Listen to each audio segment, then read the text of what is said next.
reaction to a conversation between Demis Hassabis and Lex Fridman. I think Demis is, in my view, definitely the most interesting person currently, other than Elon Musk.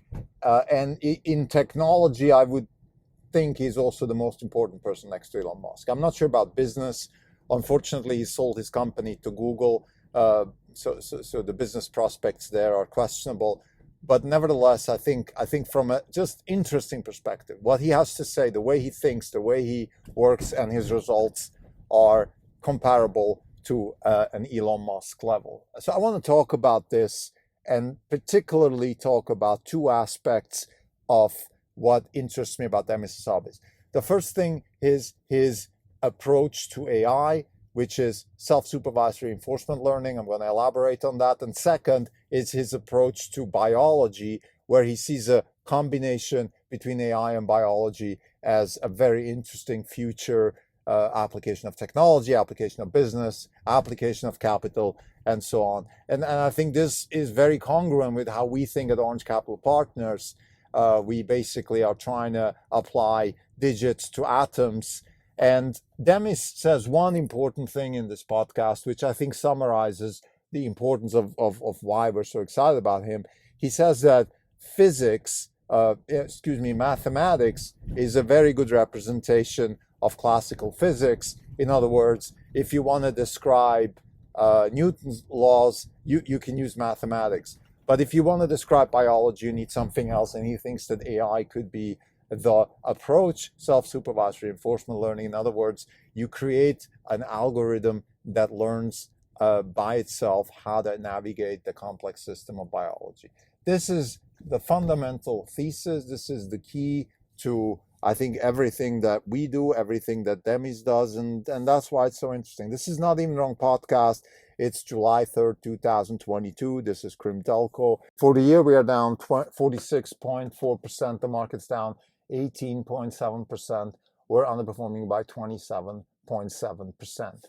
Demis Hassabis is the founder and CEO of DeepMind. He is therefore employed by Google because Google bought DeepMind. He is a researcher and entrepreneur in AI.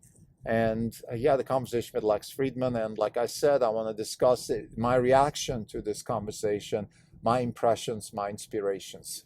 I think Demis is, next to Elon Musk, the most important person in technology, and I would say also the most interesting person. And just before I even go further, I would love to see a cooperation between Tesla and DeepMind. I don't know how that can be done, but it would be an amazing cooperation because I think they're on the same trajectory, trying to solve similar problems, and that the know-how that Demis brings on the AI side could be very complementary to the know-how that Tesla has on the physical side, in other words, batteries, cars, and all those sort of things. Just to illustrate how important the cooperation could be, actually, Demis talks in the podcast about how they're, let's say, trying to help people in fusion physics, and in particular, how they're trying to solve certain problems. In this particular case, it's how the magnets that hold the plasma in the fusion reactor react to the electrons. And he then elaborates how that same technology and approach of self-supervised reinforcement learning could be used in material science. And this, of course, is the bridge to Tesla, because Tesla is in a very simple nutshell, really, a material science problem, because Tesla is all about batteries, and batteries is a big material science problem. So how can AI help material science? Well, according to Demis, what material science really is it's the sort of frontier of, let's say, two atoms, and the interaction between those two atoms happens through electrons. And the way these electrons move and behave we're trying to elaborate that, let's say, in quantum chemistry. Fritz London, one of the big proponents of quantum chemistry, and I've spoken about him way back when I read his biography. He was sort of the pioneer, so it's kind of like basically what he's trying to say is, look, instead of trying to do bespoke chemistry, why don't we do the chemistry from first principles? And chemistry from first principles really is the study of, let's say, valence orbits and valence electrons, and how these electrons interact with each other. And while we have things like the Schrödinger equation to capture some of the behavior there, we're still in the early days. And what Demis says is, look, we cannot, just given the sheer size of potential positions and momentum situations that an electron can have, it's very difficult to use classical mathematics to calculate, let's say, trajectories of electrons and therefore behaviors of materials. So how about we use self-supervised reinforcement learning?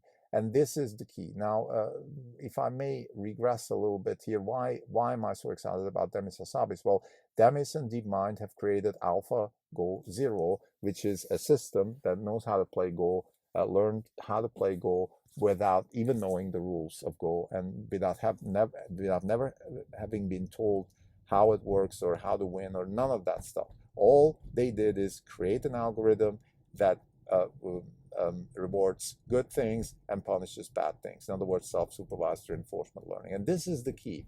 Now, Demis says that the same thing was used sort of in the AlphaFold system. AlphaFold is another big achievement of Demis's teams, which is the ability to predict how proteins fold from a sequence of amino acids. In other words, you have the gene space or genomic space, which is basically the DNA of an organism. And then you have protein space, which is the transformation from gene to protein. This is really what protein folding all is. And just to digress a little bit into biology, why is protein folding so important? Well, proteins are, on the one hand, a sequence of amino acids. I think the average in a mammal cell, about 1,000 to 1,500 amino acids per protein. But that's not everything. It is the three-dimensional structure of the protein which defines how the protein actually works. And this is the key. This is so amazing. So the engines of nature, the operating system of nature really works through proteins. So in other words, if we want to understand anything in biology, we need to understand proteins. We need to understand how they're built and how they function.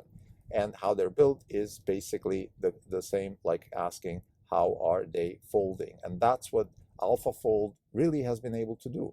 If I give you a sequence of genes, you then can construct a sequence of amino acids, and from there you can predict how the protein folds.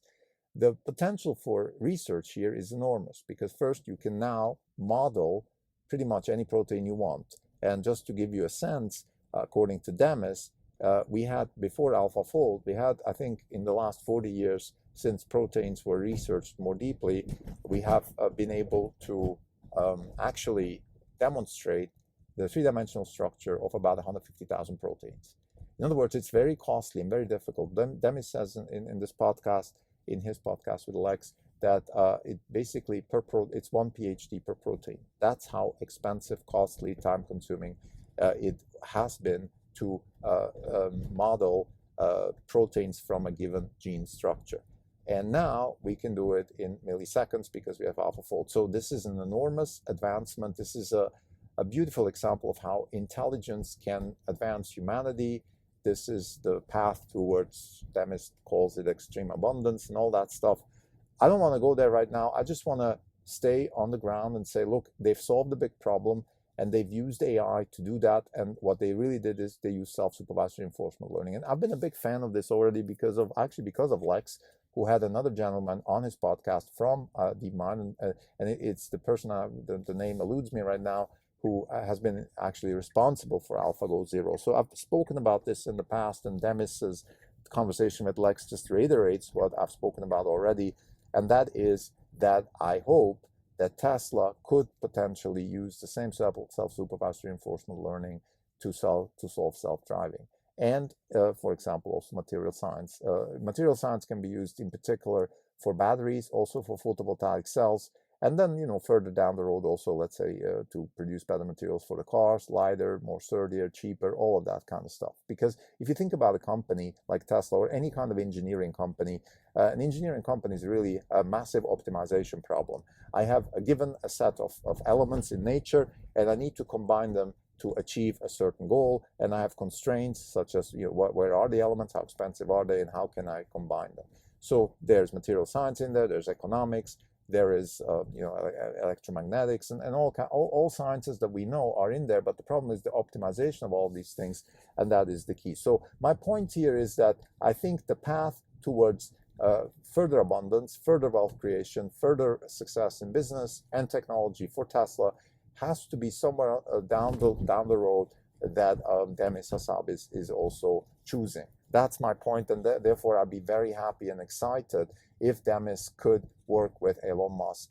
Again, I hope we at Orange Capital Partners can maybe also have an influence here, bring them together, or at least nudge one of the parties to talk to the other party. But before I go there now, let's focus on the two main things that I think Demis was talking about with Lex that are really exciting. Number one, again, is the approach of self-supervised reinforcement learning to solve physical problems, be it plasma fusion reactors, be it material science problems, be it biology, let's say, AlphaFold. Demis is talking about his dream of creating a virtual cell, which is fully digitized, basically some sort of, what they're doing in factories. The name eludes me now, when they do a digital twin. So imagine a digital twin for a cell, and then you can basically iterate and do drug discovery in an animated form, and then just in the sort of the last space, in the last instance, once you've figured out how a certain molecule affects the folding of the protein and therefore the action of the protein, then you could use it in the real world, increase drug discovery speed and time to market and all of these things, reduce time to market, of course. Those are the opportunities in healthcare. Healthcare, one of the biggest expenditures in the Western world, and therefore a big potential for an increase in wealth for everybody, and of course also for companies that are involved in that space. So this is the one aspect that we're so excited about. We can see the extrapolation here towards Tesla, again, in material science, for example. But the key is really the self-supervised reinforcement learning. Think about it this way. If we could find a way to digitize a car in a sense that really animate the driving of a car in a way that it reflects reality. So it's not just the sort of the animation that we're using so far. And Musk said you can't animate reality because reality is too complex. That's true. But if we could find transformer technology, a la DALL-E, or something along those lines, and then create animated videos that then the car can use to drive. Let's say I always use the road in Naples, for example, and then you could have a billion iteration of that road in Naples with a billion potential outcomes, and therefore also catch all the sort of Monte Carlo type simulation things and all of that, all the edge cases, and therefore increase the ability of the car to learn how to drive.